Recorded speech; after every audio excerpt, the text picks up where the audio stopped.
একটি শান্ত গ্রামের গল্প যেখানে বন্ধুত্ব, লোভ এবং ভালোবাসার শিক্ষা দেয় জীবন। এই গ্রামের দুই বন্ধু অর্ণব দয়ালু আর রাহুল সবকিছু নিজের লাভের জন্য ভাবত। তারা সবসময় একসাথে থাকত, কিন্তু তাদের মন ছিল সম্পূর্ণ আলাদা। একদিন হঠাৎ ভয়ঙ্কর ঝড় শুরু হলো।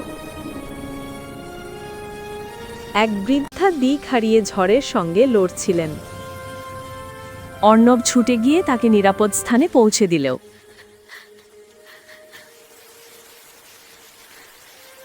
রাহুল বলল, এতে লাভ কি?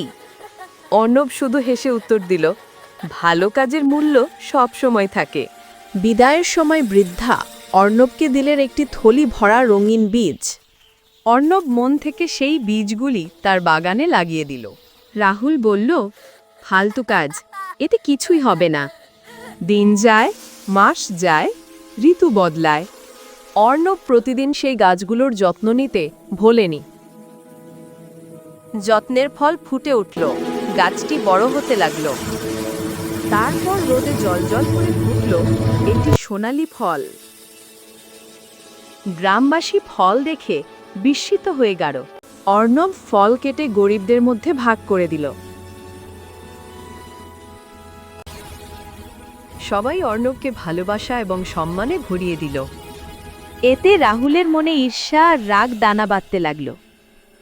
রাহুল ভাবল, এই ফল এবং সম্মান আমার হওয়া উচিত। সে ঠিক করল, রাতের অন্ধকারে ফলগুলো চুরি করবে।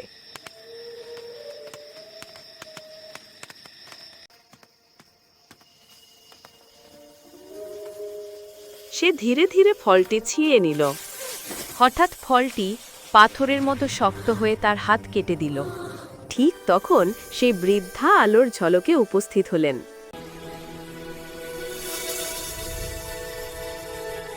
তিনি বললেন, এই ফল ভালোবাসা ও সৎ কাজের পুরস্কার।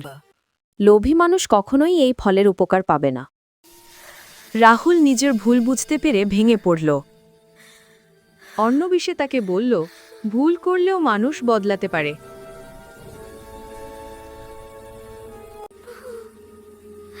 রাহুল ক্ষমা চাইল, অর্ণব তাকে জড়িয়ে ধরল।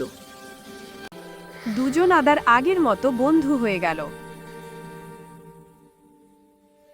জীবনে মনে রাখবে, ভালো কাজের ফল সবসময় মিষ্টি হয়, আর লোভ মানুষকে অন্ধকারে ঠেলে দেয়।